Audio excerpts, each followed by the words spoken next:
thank you all for taking the time out of your weeks to jump on.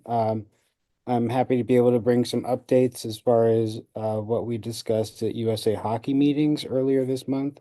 Um, Oh, my bad. My bad.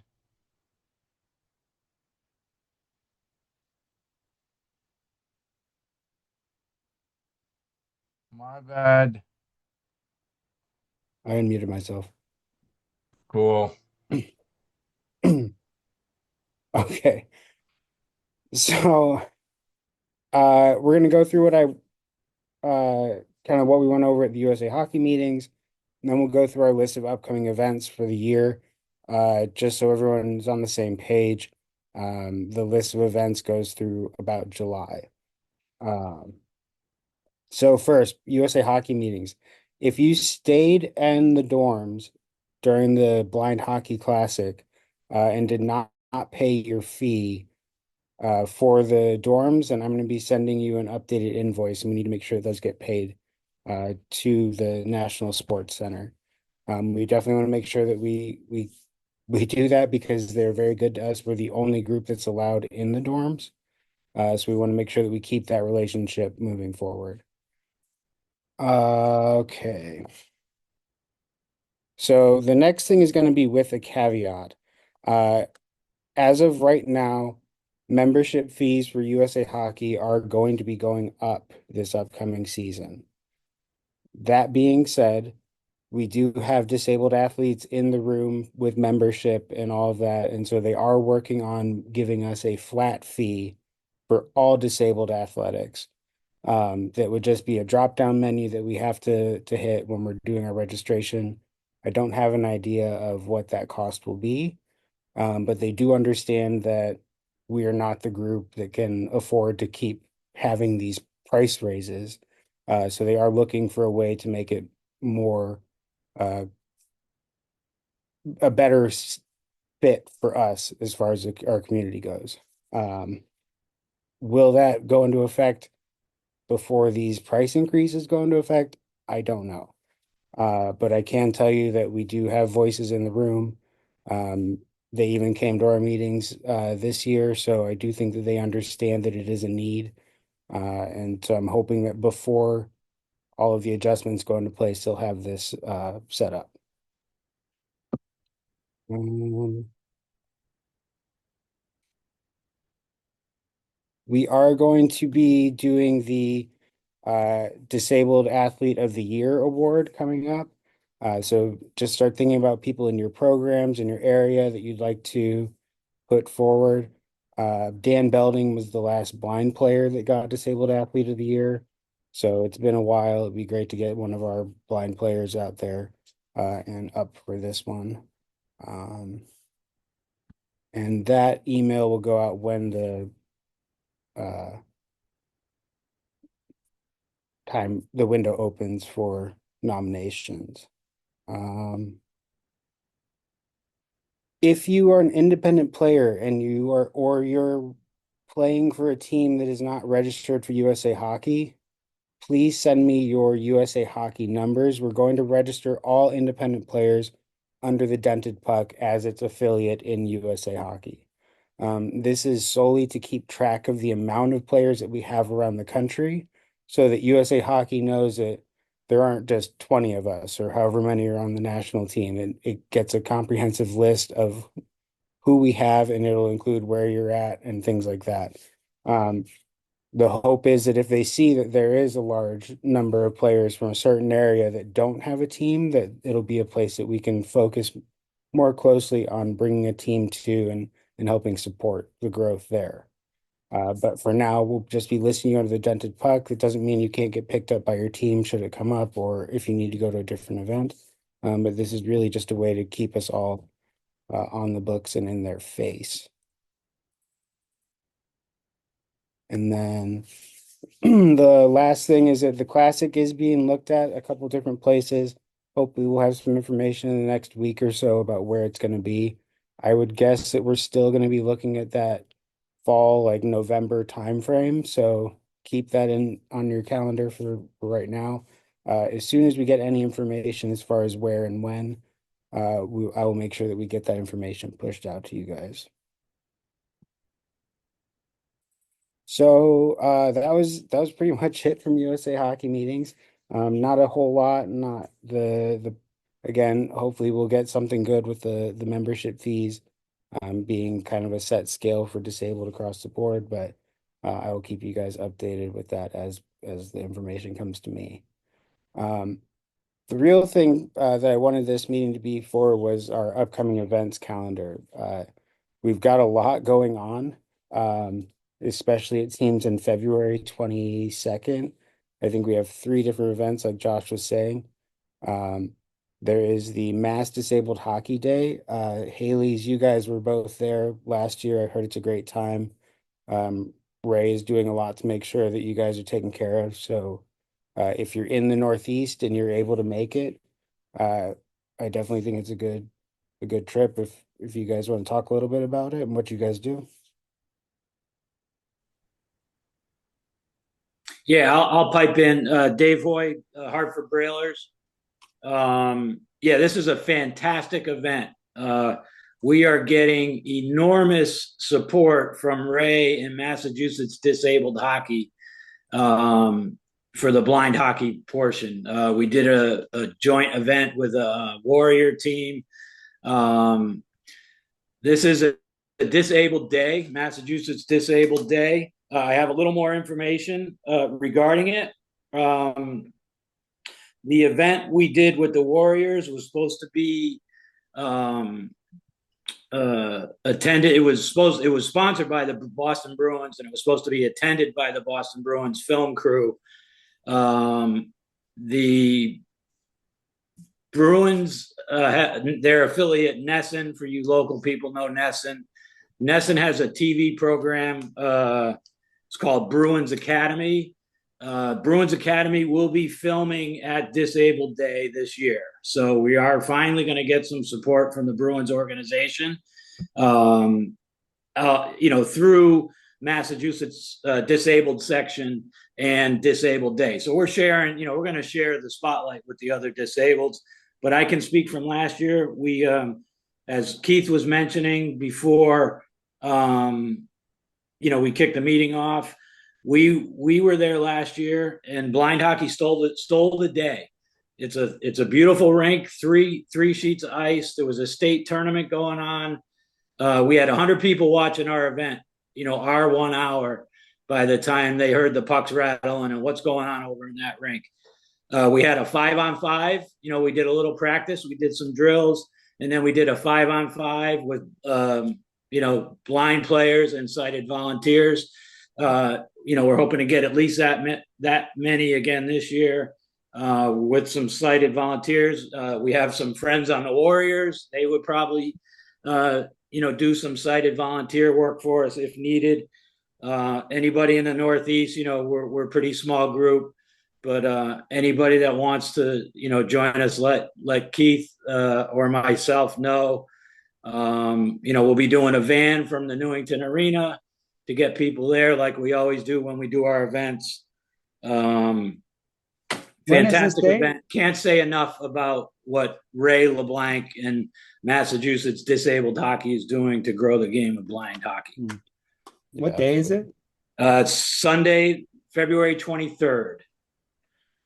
February 23rd. Okay. Might great. be a Saturday. It's a Sunday. And you said Newington Arena? Oh, it is a Sunday. No, You're that's correct. where we Newington Arena is our home rink. Yeah. That's where the team van meets at Newington Arena, and then we travel by team van to the Massachusetts event. Oh, okay. That's a one day event. It's a 1-day event. Unfortunately, had we been able to get some bigger participation, Ray would have got us a sheet of ice for the night before. But I heard we have some other events going on, so we're planning this as a 1-day event. Right. Yep. Yeah, and that's the plan from Ray and Mass Hockey as well. Is just for 1 day, as far as I know right now. Quick question for Josh. Our last event, Josh, Gianna's father, I forget his first name, had the goggles. Does Adam. he still? Does he still have them?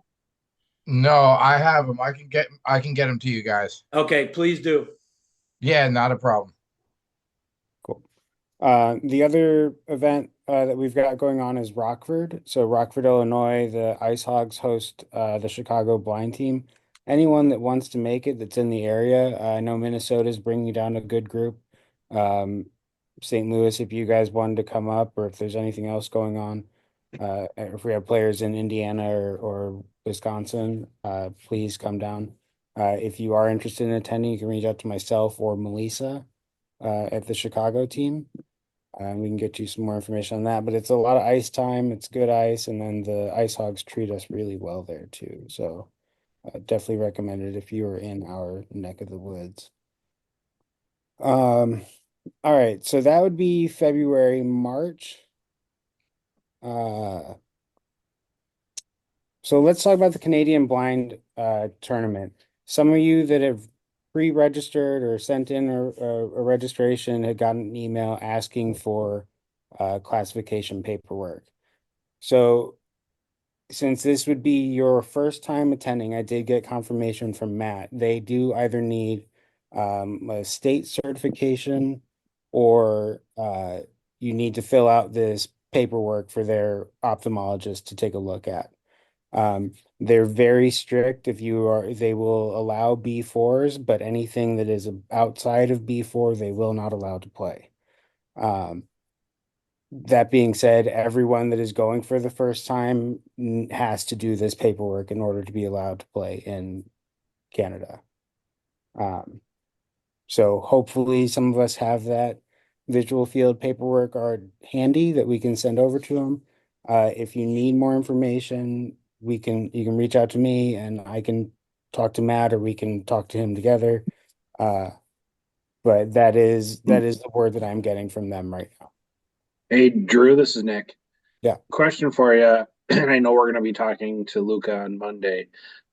Their paperwork that they're requiring is, the Canadian version of our USABA ophthalmology sheet. Will they accept our USA one? We'll have to ask. I can't imagine that they wouldn't. I mean, I know that the scale is different, but you have to imagine, I would hope that the fundamentals are the same, that they can just be sent.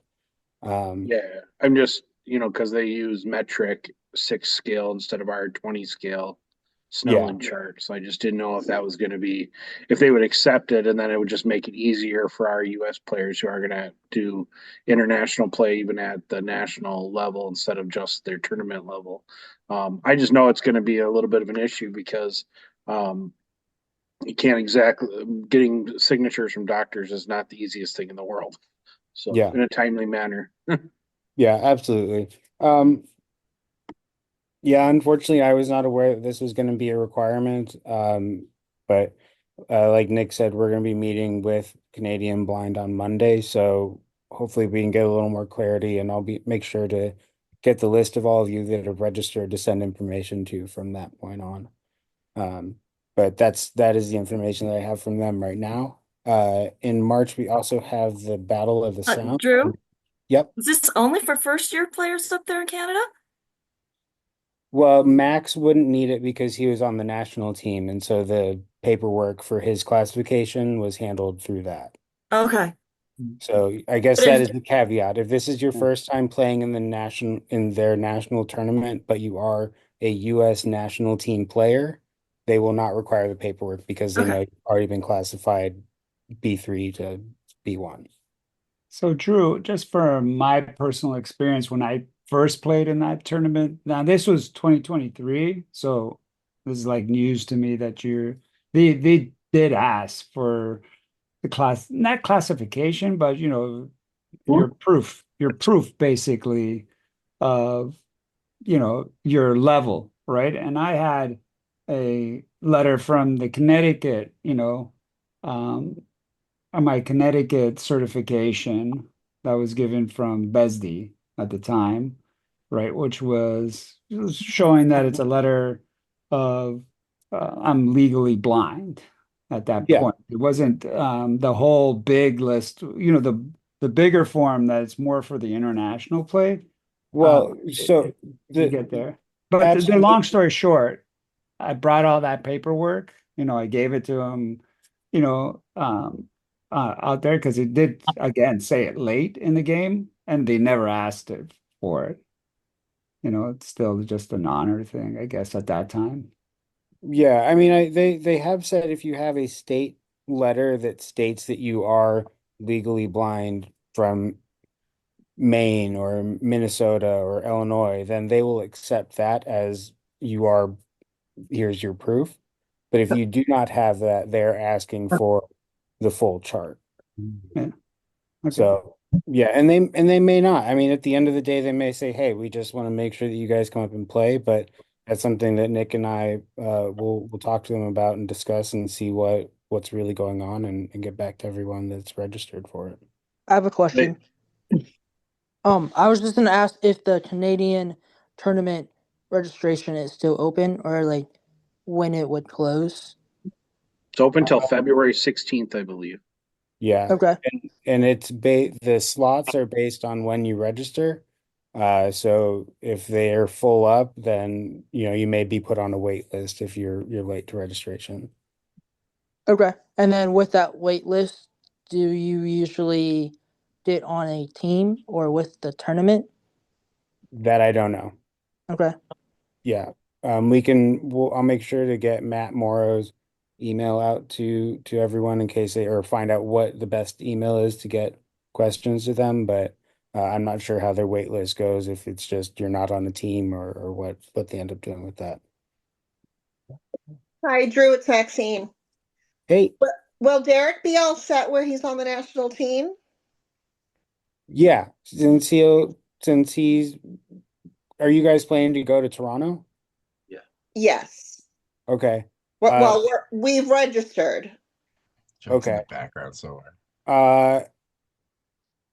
Did you get the email asking for classification? No, haven't gotten anything yet. Okay. I will double check and get back to you guys. I will ask specifically about him. Is this Okay. the first tournament in Toronto? Is this the first time you guys are going to Toronto? Yeah, this will be his first. Oh, okay. Excellent. I'm excited to see you guys there. Yes. So yeah, I mean, I do think that the Canadian tournament's a good time. But again, there may be some hoops that need to be jumped through. I'll have more information Monday night, and I'll make sure that we get it out as soon as I have it in an email form. Also going on in March is the Battle of the Sound. Josh, do you know or Ron, I think you're on here. Ron, when is the Battle of the Sound this year? I am on here. How's everything? Good, how are you? We were trying to get together with Hartford. I think we're going to probably skip that event this year, and we're going to have a joint practice down on Long Island, I think was the plan. It's just logistically, it's it gets to be a little hard. And the timing, we haven't, usually we go March, April, but we haven't actually gotten a date back from the Brailers. Not the Brailers, the Islanders. the Islanders. Yeah, excuse me. So I think this year the talk was, I think Dave reached out to Coach Ed about us hosting a practice down on the island. Okay. And we're going to look to do that in April, I think, and then maybe like just hit pizza or something afterwards. We got a place around. We're going to try to move our practice time up. Because usually we practice from 5 to 6, but if we can get the rink earlier, high school season is ended by then. So the rink should be available earlier. So this way, people don't have to travel back at 7, 8 o'clock at night. We can hopefully have them home by then. Okay. Awesome. Yeah. This is Keith from the Brailers. I'd like to chime in. We love this event. To do a team on team, doing it in Bridgeport was perfect. It's it gets Connecticut people down to Bridgeport, and the metro across the Sound to Connecticut. It's a long journey for both teams, and the Bridgeport Islanders were giving us a ticket quota this year. They switched over on who was in charge of what we did. They used to let us in with, anyone that came to watch us play. They didn't charge us. Now they're giving us like a ticket quota, like 50 tickets a team. I know the Brailers we're not going to meet the ticket quota. No, neither will we. Yeah. So we would rather go down to the Sound and do a joint practice. And, my thought is, and I will talk to Metro after this, but having them come up to Hartford next year and doing the game in Hartford that would incorporate Maine, Max from northern New York, Vinny from Rhode Island, everybody from northern New England. I don't think this is the right year. Not with the demands they're asking of us. I don't think it's going to work. So I would rather see the Brailers go down to Long Island and do a joint practice. I think we would get more out of it. I think that's where we're headed. Again, we're going to have a practice, the Brailers this weekend, and we're going to discuss. But if Ed Kerrigan and Coach Dave from the Brailers, if we're okay with that, that might be the way we're going. So Ed gave me a couple of dates in April. He gave us a date for March 30th, but we have a practice that day. So one of those 2 dates in April, Ed, we'll lock one of those down, and we'll wait for you guys if you can get a little earlier ice time. That would be fantastic. But it doesn't matter. We've done a joint practice with Nightshade a couple of years ago. They're just fun, and it's a van event for the team, which is awesome. So we're all in on that too. So. Hey, Yeah, I'll just throw this out there too, and I know it's short notice, and I don't even know if it's available, but a happy medium maybe also, because it's towards the end of the hockey season, is Stanford at the Terry Connors rink, which is fairly close. It's closer drive for both teams, I guess, in the happy medium. But I could throw that out there if you guys are interested. No, that's a great idea. I think Metro had like a couple dates already like penciled in, or not penciled in. I think they're solid on some of their dates. There are regular practice dates. Right. And one of them is on like regular. So yeah, we can work on that between the teams though. If I think the Brailers would like to travel down to the Sound and make it work that way with a predetermined already date. Yeah, and then next year we come up to you. I mean, we're not opposed to that. Perfect. Yeah, and quick follow up with that. We're another Sunday, March 9th. The Brailers are going to get the ice for 4 minutes in between periods at the AHL game. So that's we're going to it's going to be our first event with the Hartford Wolfpack. So maybe we'll have a little better luck working with the Wolfpack than it seems that we're having working with the Islanders this year. And then obviously if we do something next year with the Wolfpack, we could do it, turn it into a 2-day event where, our home rink in Newington is only 15 minutes from Hartford. So if we end up doing something, bigger with the Wolfpack, like we did, like the Sound Tigers that we did, the Islanders now, whatever the team name is. But we're going to break the ice with the Wolfpack Sunday, March 9th. We're only getting the ice for 3 minutes or 4 minutes in between periods, but we're gonna get an opportunity with the Wolfpack. So. Yeah, we're going to build a relationship, and if Metro, and I say Metro, but if anyone from New England wants to come, I think Hartford would be the place to come to. There's the Hartford Civic Center where the Whalers used to play. It's 15 minutes from our home rink, and it's central to Max Max, Holly, and Dave from Northern New York. You've got the Maine Blind Bears to come down. Vinny from Rhode Island, the Metro to come up. It's a central location, and it's where the Hartford Whalers used to play. There's food all around. There's the bus station and train station is walking distance to the arena, and there's a hotel connected to the arena, so you don't even have to go outside. Not that we want you to spend money on a hotel. You can obviously drive home after the event. But I think that's something to work on, between all the Northeast. I think this is something, it's not going to happen this year, obviously, but we're going to play between periods on March 9th. We're going to extend our hand to the Hartford Wolfpack, and I think we're going to get more in return than we were with the Bridgeport Islanders. That's my thought. That's my hope, and that's my goal. So hopefully you guys can join us. So dealing with the Islanders locally, they're for many years, they're a very difficult organization to deal with. They have given us one night where we were able to get 25% of the 50-50. We got 25%, they got 25%. We had to go sell all the tickets and stuff. Wasn't a bad deal, but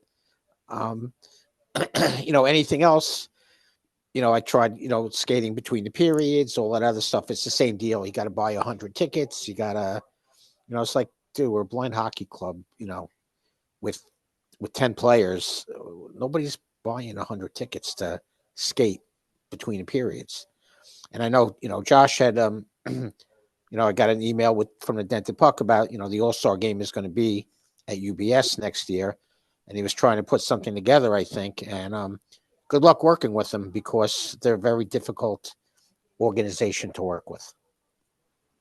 Well, I think we all need to remember that it unfortunately, that is going to be a hurdle that we have to overcome. And it's finding, we've been really lucky in Rockford, the AHL program there. Usually they are more focused on grassroots development and community development than the big club is. So I think that it sounds like the Wolfpack is going to be a really good kind of in, and you just got to see where it goes from there, and hope that it can lead to bigger and better things. But it sounds like you guys are doing it the right way, and please let Hello, us know Drew. how it goes. Yep. Yeah. Drew? Yeah, it's Ed Kerrigan. How are Howdy. you?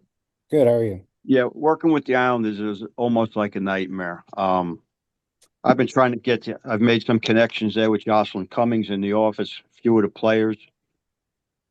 They just don't seem interested. It's and I guess it's going down to Hartford now. I've been working on this for like 6 or 7 months, trying to get some time at UBS or even at Northwell at their practice rink for our guys. I've worked with Radek Martinek for like 3 months, made some connections that way. It's just really difficult. Everything with them is basically based on money or ticket sales. I think you'll have a lot more luck with the Wolfpack, because I know my little guys, because I do 6 to 10-year-old mites too. I get more from the Rangers than I get from the Islanders. It kind of teased me off because I'm a diehard Islander fan, but I definitely get more from the Rangers. They're definitely easier to work with than the Islanders.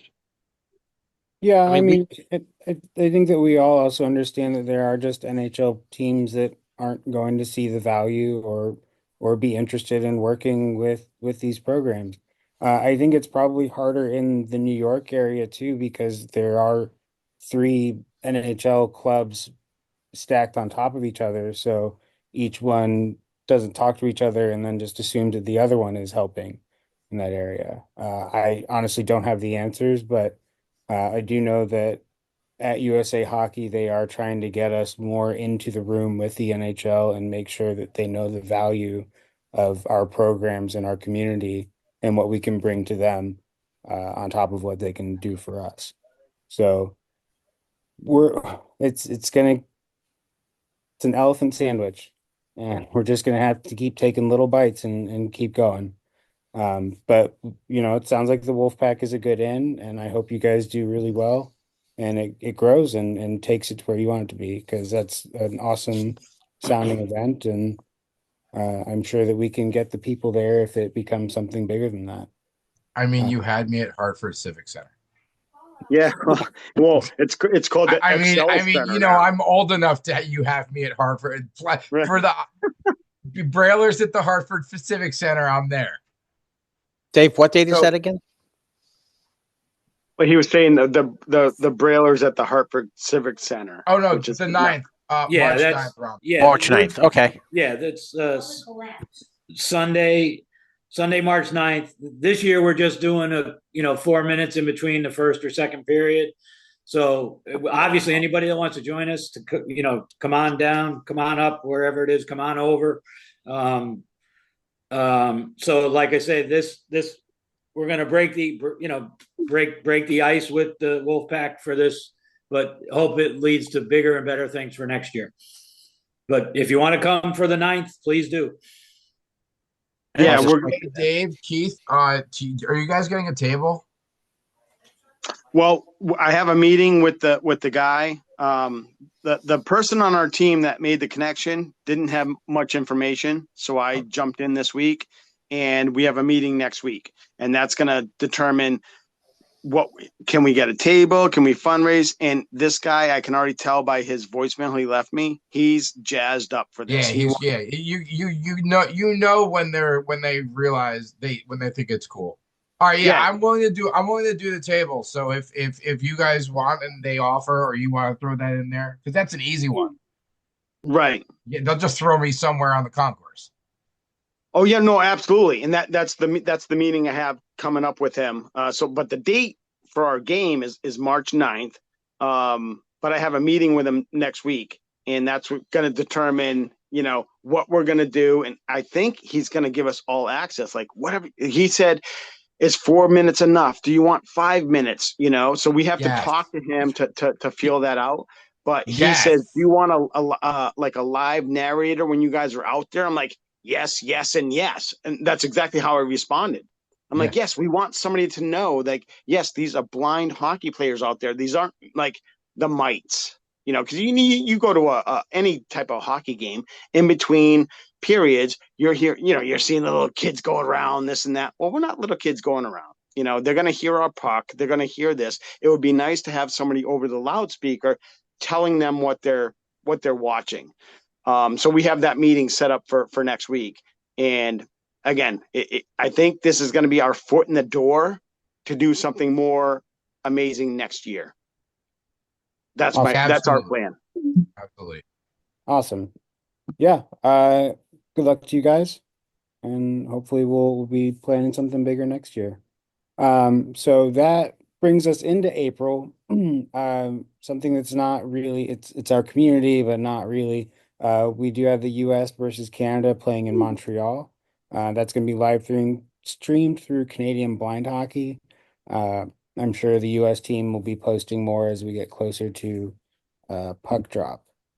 Hey, Drew, now- quick question.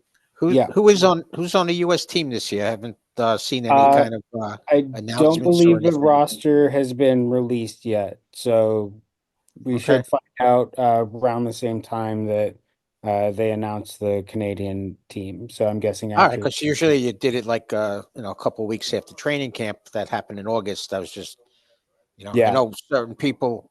It doesn't really affect me. I know people have been emailed and told they're out on the team. I was just curious who else was on the team. So Yeah, I don't know that they've announced. I think that they're going to announce the playing team, the guys that'll be on the ice. I'm not really sure what the process is, but I'm sure that the national team will announce it when they've got that all aligned and ready to go. cool. Thanks. So also in April, we have a new event coming to Philly. Kelsey, do you want to tell us about your youth jamboree? Yeah, So the weekend, April 11th through the 13th, we are having youth wine for anyone who's 17 and under. And we have 4 ice times. One is Friday night at 7, and then we have 2 on Saturday at 8 and 6. We're gonna kind of do like a Philly day as well in between those 2 times to experience like the Rocky Steps, cheesesteaks, the normal typical Philly food, water ice, because all our Ritas will be getting open. And then Sunday morning at 8:45, we've been really fortunate to work with the Flyers Cup in our district, to help plan everything for this. But we're really excited just to have the kids who are blind, who are like the future of blind hockey, be showcased in our community, working with those high schoolers that come out and volunteer with us, and having the Flyers charities be there and supporting and kind of doing like a story on it. So really excited. And then we have kids coming from Canada, from Ottawa and Toronto that will be coming down as well. So this is open to pretty much anyone, youth. Okay. And are you targeting white and blue level? So that Friday night practice, we're gonna just like kind of evaluate and then go from there, like to make teams up. So there's like kind of equal playing between the different levels and players, and make accommodations that way. But we'll have like coaches on the ice to help with transitioning. This is the first time like our players are gonna be like playing in an actual game. So it's gonna be like white and blue mostly, but we will like make accommodations. You said that was April 11th through 13th? Mm-hmm.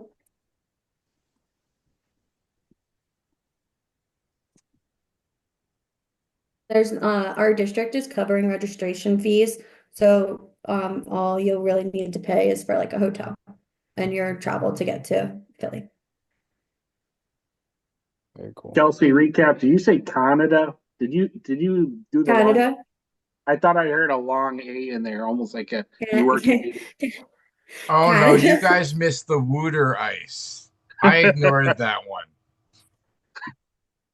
It's like a Philly thing, I don't know. But yeah, so that's pretty much it. But if you guys have any questions, you can feel free to email me. It should be a good time, and our district is really excited for this as well. Very cool. Yeah, Maureen was definitely talking it up at the meeting, so I think she's just as excited as you are. Yeah. So that's going to bring us to June, where we have the Hendrickson Foundation, and we've got Nick from Minnesota on. But before I let him talk about it, I do want to say that, you know, for anyone that has considered going to the Hendrickson and hasn't, you should go. Whether you're playing with the national team or just there to enjoy the atmosphere, it's an amazing experience. The Hendricksons do a great job. Minnesota Blind does a great job. And they really take care of us, and it's a really good place to get some ice time in, and they've got some really good coaches that help out too. So I highly suggest this event. But Nick, I may have said most of what you wanted to, but Oh no, it's all cool. I mean, I would say that it's probably the biggest collaborative event in our community every year. Although the classic was pretty awesome this year too, where it is several ice times for national and red level players, where there's several ice times for that group. Actually, even starting Thursday through Sunday, which would be May 29th is a Thursday, correct? Yeah. Through June 1st. And then we will have white and blue divisions playing as well on Friday night, or Friday evening, Saturday a couple times, and Sunday. We have in the past done some aspect of a community party on Friday night, as well as the Hendricksons host a social event on Saturday evening, which is a meal and typically like a concert. And there's really no cost other than staying. We will make available the NSC dorms as long as they are available. It's kind of a situation where we have to always ask because there's doing some massive construction projects, and so we have some information we still have to get, but it's pretty cost effective because it's on site. It's like $35 a night. We have the national team stay there, but we do try to make a second level available for other players and coaches as well. So it is fairly cost effective. There's no cost for registration, no cost for ice time. At least 2 of the meals are covered. We try to make it as much of a community event. It's the largest festival in the probably anywhere for diversified or disabled hockey because it's all the disciplines except for standing amputee. So, I mean, I would say at least a couple thousand skaters throughout the 4 days. And then you said that's May 29th through So May June 1st? 29th, which is a Thursday, would be more for the national level or red level players. And then that Friday afternoon would be white and blue, with when we would have our first ice time. So there's typically like a Friday evening, Saturday morning, Saturday afternoon, and a Sunday morning. So, and we're working on the formats. There may only be 3 ice times instead of 4 for blue, and we're hoping for 4 for white and like about 7 for national level players. So if you've come in the past, we try to have a good time. We try to be accommodating. We try to pick up people from airports. We do the best we can. We just want people there if we can. And we have a meeting on February 4th. So if there's any other questions, please reach out to us. Yep. We're happy to make sure we forward those on and get the information for you too. Yep. We'll try to advocate for our community as best we can. Awesome. Yeah, and again, the Hendrickson's a great time, great people. So I do highly recommend it. All right, and then that brings us to really the last event that we have on the books right now. The Dented Puck is bringing back the Blind Hockey Showdown here in Chicago. So that one's going to be July 17th through the 20th. You're really questioning that? I have to look this up. Yes. And so Well it's gonna be prepared. always. And we both should know too. That's the best part. So You we're think? we're going to keep it to our normal, what we did in the past 2 editions of it. 1 practice, 4 games. We are planning to do a skills competition that we actually put together instead of what we did the last time. So we are learning from our mistakes. And then we are hoping to do some sort of pros versus blind. We're working on all the ins and outs, but the 17th through the 20th are confirmed dates. Right now, we are finalizing all of our ice times. This is open to blue, white, and red divisions. Just like the Hendrickson, I would like as many of us there as possible. It's a really good time. Fifth Third takes really good care of us, and we've got some cool stuff planned. So that's about all of the solid information I can give right now, though. What month is that in? July 17th through the 20th. I'm sorry, I missed the beginning of that. Where is that? Chicago. Chicago. Yep. We play at Fifth Third Arena where the Blackhawks practice. Drew, do you anticipate a registration cost to that? We're hoping to keep this at a 0 registration cost, but at most it'll be $75. For anyone that hasn't been to one of our events before, you get a jersey and socks. We feed you. So we really try to make it a 0 cost registration, but we will not go above 75. The 2 events that you guys did were great. So hopefully we can keep rolling on that because those were like 2 of the best tournaments that we've been to. So. Yeah, I'm hoping. And Fifth Third, like I said, they were very excited to get us back. We'll have the locker rooms all weekend so people can leave their gear at the rink. They don't have to carry it back and forth. we'll have like a brain farting on the words. A place you can get drinks. We'll have water and Gatorade and stuff for everyone. So again, it those of you that have been to them, you know what it is. We're hoping to do the same thing.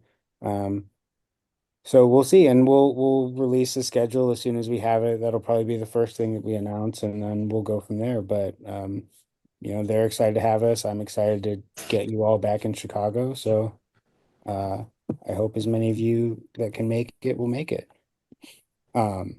So as far as planned events, that's really what the blind hockey community has going on through July. As far as if you are in a program that wants to do a regional event, that wants to do a tournament or a practice or joint something, anything like that, please reach out to me.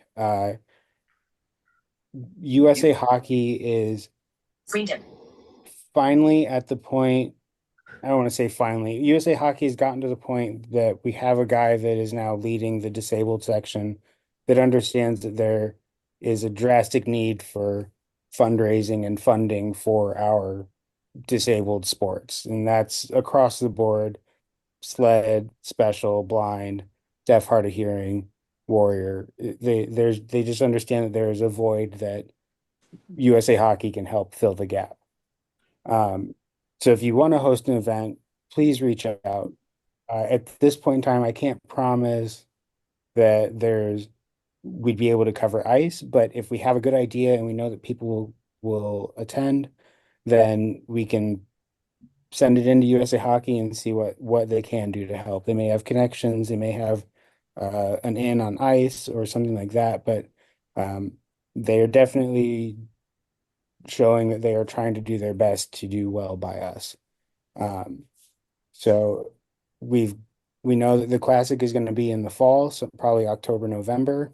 That leaves a lot of open time. If you want to do a training event, if you want to do a tournament, let's start talking. The community is small. This is all going to be collaborative.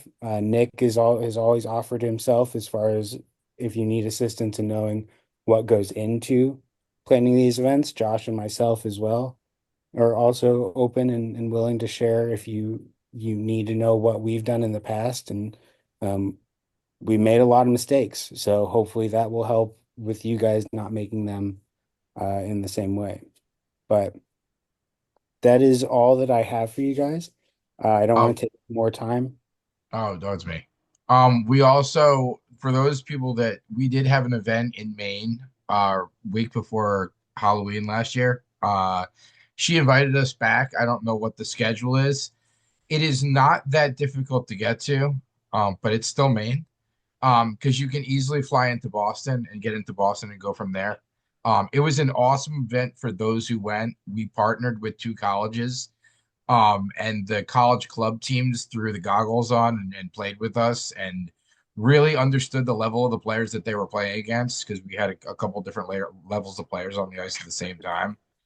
So it was an awesome event. If that's something you're interested in, I mean, the Morgans are all more than accommodating. All of them. And it's an awesome time. Yeah. Of course he's here. So I will have information out from that when she reaches out, but that kind of falls into that nice big fall schedule we're working into. So we'll keep you posted on that. And if you do go, you might get a guest a tour of the Morgan compound. Is that what you guys all call it now? Yeah. Sharon gets at the door. He's like, we're at the Morgan compound. But yeah, again, thank you all for your time. Drew, yes. This is Kevin Brown. A quick question: can you provide a little bit of guidance on how the blind hockey classic is determined, and more importantly, is there a requirement moving forward that the classic is blind and other disabled? To answer your question, no, I cannot give you a cut and dry yes or no. I know that places can put forth an RFP and request to be considered for it. But at this time, they are not sure whether or not they want to keep blind and special as far as the classics together. I know that for this upcoming year, they are looking at both doing a blind and special classic or a blind and special classic. I don't know that anyone's made a decision yet on what they're going to be doing moving forward, but as far as I've been understood until this point is that they've been trying to keep it so that it is blind and special at the same location on the same weekend, so that they can better support it from the home office. And is there a timeline for which that process begins? So if clubs are interested in planning in advance, particularly for fundraising and to maximize support, when does that process begin for on an annual basis? I believe it's ongoing at this point. I don't have a date that I can tell you that like October 1st we start taking in RFPs. I think that if, like for instance, DC, you guys were interested, we can still put it in there and say that you want to host the Blind Classic with the caveat that it's just the Blind Classic, and they can have it in there. But as far as like a firm, you have to apply by this date. I don't know that there is one, like a hard and fast one. Yeah, Drew, this is Melissa. As far as I know, it's ongoing. So like if you want to submit a bid to host like next year or even the following year, you can do that. And so it's based on the timeline that you're comfortable with, creating the funding and hosting in that time and space, basically. Great, thank you. Mm-hmm. Are there any other questions? Oh, Know just before. where, Oh, sorry. Go right ahead. sorry, do you know where it might be held at this upcoming year? Right now, I've been told Boston is one of the places that they're really looking at. Okay. Finally, shit's happening in New England. You It left. was like 6 years of hard work is finally paying off. If I can't spread hockey to New England, I don't know what the fuck I'm doing. Well, you're in Maryland. All right. Are there any other questions before I let you guys get out of here and enjoy your Friday? I just have a question for Kelsey. Yes. The the football pool, Yes. that link is okay, and I don't want to click on a link from Facebook and Yeah, it's just a Google sheet. So it'll take you to a Google Doc. okay. All right. I just wanted to make sure that I'm not clicking on something that's going to take me someplace weird. No, it's just gonna take you to a Google sheet. Okay. I plan on checking it out. Thank you. Can Hi, we Josh all do and it? Drew. Oh, What's up? Hey, this is Corbin Johnson. I just wanted to quickly chime in and say thanks for putting this post out onto social media. I'm from Vancouver. I'm part of the Vancouver Eclipse blind hockey team.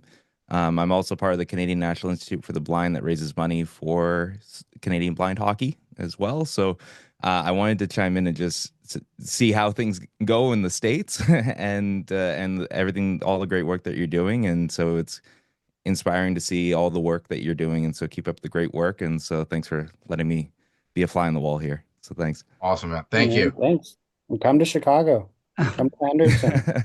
Well, take you I'll anytime. see about that. Definitely for future years, but I will see anyone that's coming out to the Canadian tournament. Although, sorry, not the USA, Canada won their regional or their national tournament anyway. But I just like to vote for Corbin's setup that he has the coolest looking one right there with the thank you. the soundboard on there down there too, look like and Yeah. My wife's not home. Should I pull off the background? Anyone want to see her closet? No. But before anyone goes, I do want to let everyone know who doesn't that we're lucky enough to have Emma Paparella as our intern for this semester. She's working on outreach, and one of the things she's doing is reconstructing and trying to put together our email list so we can keep communication. So if you work it, we're going to try to put it together. We re-signed up for constant contact. So if she reaches out to you or if you see anything regarding the email list, please, if you're interested, please hop on so we can keep communication. because that's one of the things we're trying to build. We're also trying to build a nice list of grants. So if you are responsible for a local team and we find something that's specifically local, we're going to hopefully reach out to you so you guys get some funding also.